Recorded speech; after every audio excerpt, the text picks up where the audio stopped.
Hey guys, hopefully things are good. Been working on had an early day at work. Didn't really work much at all this week at work.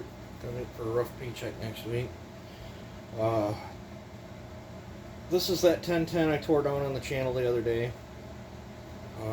Pretty sure I figured out why it don't run, but before I get into that, I don't know where I sat the carburetor at, but a 372 X-Torque carb was sent to the channel by a viewer. Thank you very much for that. In the box there were some nice shop rags, and he sent me this pretty cool file with a golf ball on it. I have seen this before. I actually have a logger friend I fix 660s for from time to time. He just uses a plain old white golf ball. This one, I'm not sure what it's made out of, but it's pretty grippy. So that'll come in handy. And then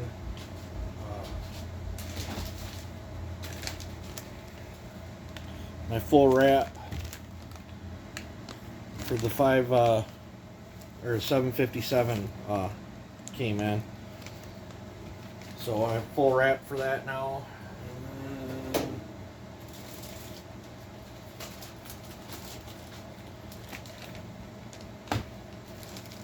another viewer sent these to me. I don't know if he wants to be named or not, but thank you very much. These will go for good use. This is the inner and outer felling spike for that 757. Itching pretty hard to get on that build too. I think I'm going to have to order crank seals for that one. I'm going to have to find some parts, but that's a ways off. Ring gap on these rings. These rings are shot. The ring gap's absolutely horrible. It's almost like an 1/8 inch on each ring for ring gap. This seal's completely wasted. And the reason that seal's completely wasted is because my PTO side bearing, I don't know if you can hear that. I mean, I don't know if you can see how much that's moving around. That's too much. The crank is good. You know, as far as I can see, there's no wear on the crank, so I'm not too worried about that, but I am kind of bummed out about that bearing. I'm going to have to do some research, see if I can find a bearing for it as well.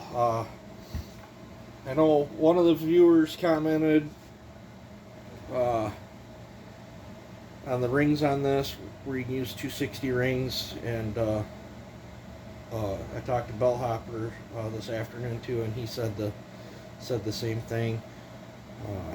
I'll probably just order up a set of cabers for that then, and then file fit them.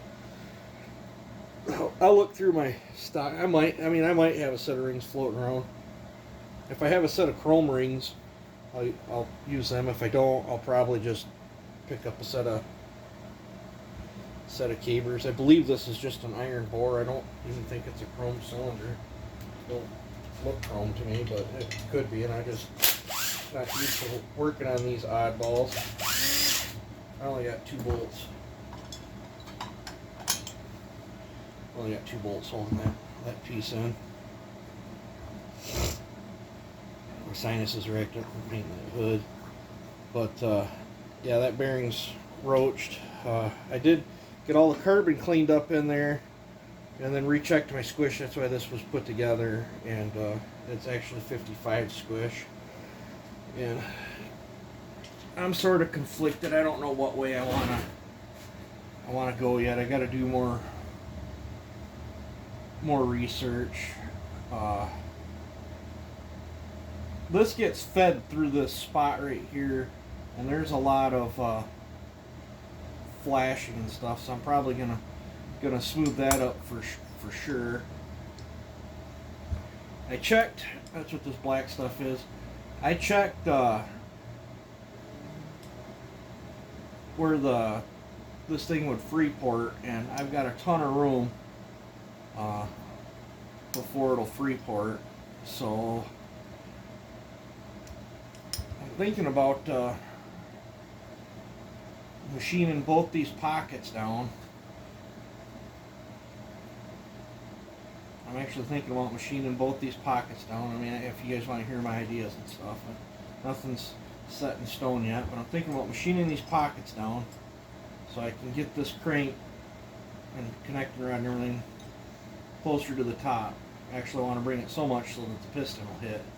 I'm thinking about cutting a pop-up in the piston, and then after that I'll have to machine off the bottom of this, so this is all back eccentric. It's going to be a lot of pistoning around with this thing, I'm for sure and for certain of that. I do not like what I'm seeing on the intake port at all. I don't like the shape of it, don't like the timing numbers. I just don't like it. So I think what I'm going to do in here is I'm gonna leave this block on this Mcculloch spacer. I don't feel like dinking with that gasket. And for what I'm gonna do, it probably ain't even gonna need a gasket in there. But I'm going to sand this up with probably some 40 grit, just rough the living snot piss out of it, and then I'm gonna put some tape on the inside. I'm gonna slide that cylinder back in there to hold that shape, and I'm gonna completely fill this entire port with epoxy. I'm gonna completely fill it, and I'm probably gonna sand up, put some tape in here and completely fill that one as well. And then I'll bore me, after it's all done, I'll bore me the size hole that I want in here, is what I'm thinking. And then I'll probably flare it out back into the port, so it'll be round, and then at the end it'll have its little flare out, and then I should be able to give this more appropriate intake timing numbers. And then like this sits like this, and I heard these are really, really bad for, you know, pooling up. They'll pull right up and load up, I guess, especially if you try to run more modern timing numbers in the thing. So sometimes in race heads, like racing heads, on the areas where the air was slow, we would actually dimple it, or, you know, give it like that golf ball texture, and you can simulate something similar with really, really rough cat type tongue texture too. But I don't know, I think I got one of them little tiny itty bitty round balls for my die grinder. I might dimple the whole floor of this. I don't know if I'll do the top side. I don't think I got to worry about trying to keep the fuel in suspension in there, but I do really want to keep it in suspension down here. So I'm thinking about dimpling the whole floor, and I might taper the dimples off, you know, so it gradually comes up. I don't know. Dimpling's a big pain in the butt, but I've done it before. Transfers. You really don't have transfers. It's got finger ports. It's got finger ports that's fed through the piston. It doesn't really get fed through the lower case half. There's not much volume on the lower case half either. Not much volume on this thing altogether, actually. I've seen some vids where people have dropped these all the way down. I don't think I'm going to do that. See, there's a nasty step in there. I'm probably going to take that step out. Try to make what is here actually deeper. I might elongate that finger port right there just a scooch more. I don't think I'm going to touch the middle one. Well, I'll touch the bottom half of the middle one. And then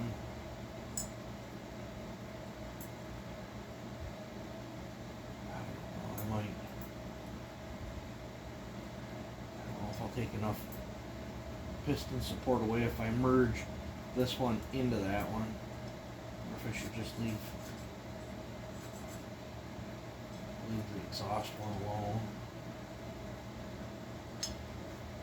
Never done one of these. I mean, this is just ideas I'm spinning off my head. On this exhaust port, don't like it. Don't like it at all. I'm thinking of chucking it up in my mill and taking this down to this level here, maybe just a scooch more. I was actually thinking about taking that fin off, straightening this fin back out if I can. Hopefully it don't break off. And then I was thinking about taking that fin off there as well and bring this back some so I get more room. And then I'll probably square these up. I'm going to have to leave the bridge, but I'm actually going to try to take these, instead of them coming straight in like this. Which way does this want to come out? This wants to come out to this side, so I guess I'm actually going to take these and shape these just right. I might cut some of the outer part of this bridge out, but not the inner bridge. I might, take a section, mill a section out of there, and then this side I'm going to put on an angle. I'm going to try to tilt these ports this way is what I'm thinking. I think I want to tilt them this way. So, because the exhaust has got to go out that side anyway. It's kind of already getting things set up in motion. And I want to keep my port velocity. I want to try to keep very, very high port velocity on the exhaust on this. But the way this is set up, doesn't have much of a run to get built up speed or anything, but the way this is set up and then dumps into the muffler sitting in a parts washer bin, but and then dumps into that stupid little muffler. This is a huge choking point for this saw. I feel I'm not happy about 15 degrees of blowdown either. Not happy at all about that. I would like 24, 25. But that's another thing I was contemplating too, is machine all that out and then cut the chamber and not do the pop-up, and then that way I can raise the exhaust and not touch the transfers and get my blowdown that way. But I'm going to raise the exhaust a little bit anyway.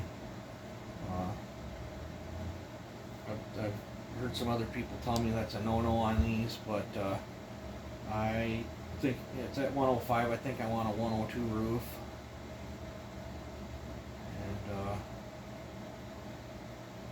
I'm thinking I'm probably going to go anywhere between 70 and, depending on how I get port shapes to look, I think I'm going to go anywhere between 70 and 75 on the intake. I don't want to give it too much and then kill the thing out, but I don't know. I mean, I've never done one of these. I do know I'm going to come in here and I'm going to open this up and I'm going to feather this back some in here. I need more flow out of here to feed them transfers. I don't think it's cut out here enough. I don't think, for what I'm trying to do and work off from velocity, I don't think dropping these all the way down into this case is gonna help me. I'd rather clean up what is here, reshape a few things, and clean up how it's getting fed through here. And through here, I think, is where I'm gonna try to get my gains at. I mean, everybody can, do their own thing on these things. I don't know if my way's right or wrong, but I'm thinking I'm gonna have to do machine work. And without machine work, I thought about just reaching up in there with the TIG and welding up the combustion chamber. But with the numbers and stuff this thing's got, I'm thinking I'm just gonna have to machine it. There's just to get what I'm gonna try to get the saw to do. I'm probably not gonna run the stock carburetor either. I'm thinking about putting a 372 carb or a 390 carb on this. I might even use that carb, that Chinese carb that's giving me a little bit of tuning fits on this, on that 7900. But I think might fill this in. I think I'm gonna bore through here. It's got a nice boss, which I'm assuming was probably for some other model or something.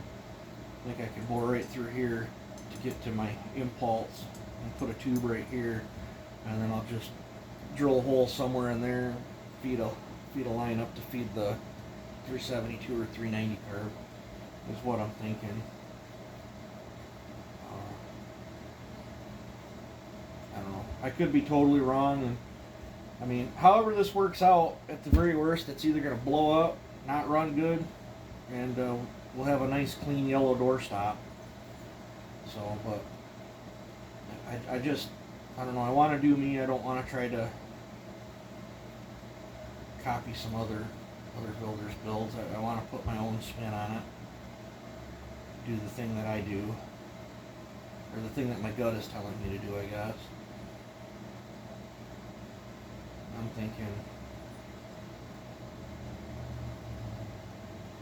machine work. It's going to be lots and lots of machine work. But, so I got to hunt down, well, I think Bellhopper said he has this seal, which should be pretty cool, because he should just be able to toss that in that box that Brennan's got to send back for the Wild Thing crank, and then that'll cover that seal.